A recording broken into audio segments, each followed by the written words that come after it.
Okay, so quick video to look at removing and replacing the SMLE safety catch.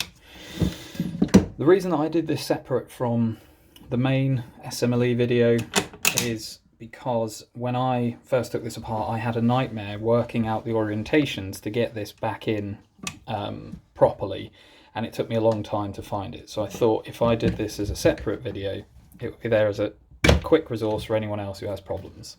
So first thing, just remove our bolt to make life easier for ourselves, and then we remove the retaining screw for the assembly.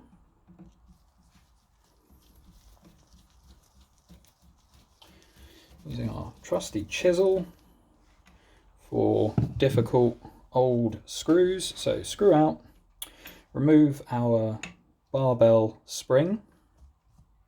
Worth noting that the spring has these divots on the back that sit into the recesses of the washer. So what you may find is that you put it back together and the safety is working, but something doesn't look quite right.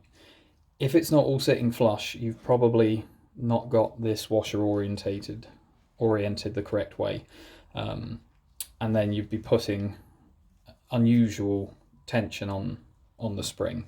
It's very minor, it probably wouldn't break it, but you know, best practice and all that. So the main point of contention, this is the orientation that the safety needs to be in connection to this rear piece.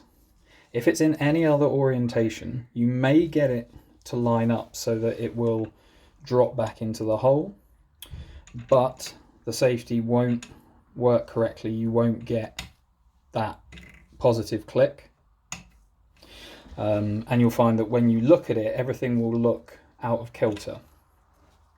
This has limited threads on it, so it will only screw a certain number of times. I think it's just less than one, well, maybe it's actually half a turn, 3/4 of a turn, and then it will just stop.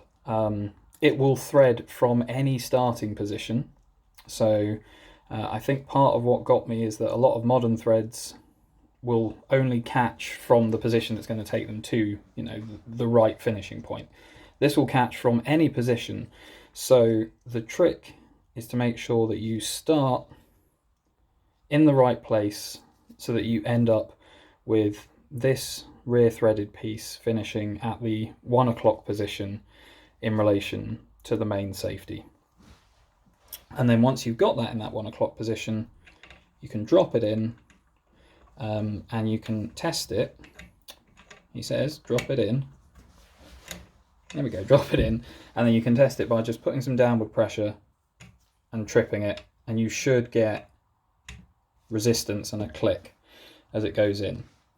And then the rest of the proof is when you put it all back together, making sure that the spring sits down flush against that washer so that you know you've got your divots and recesses in the right place.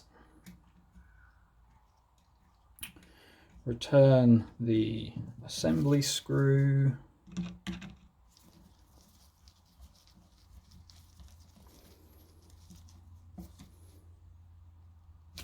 Tighten that down, and then nice positive clicks.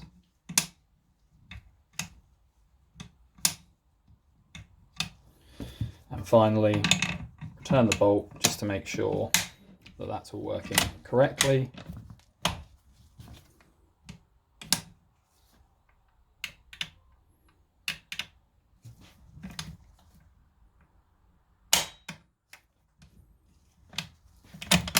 Job's a good one.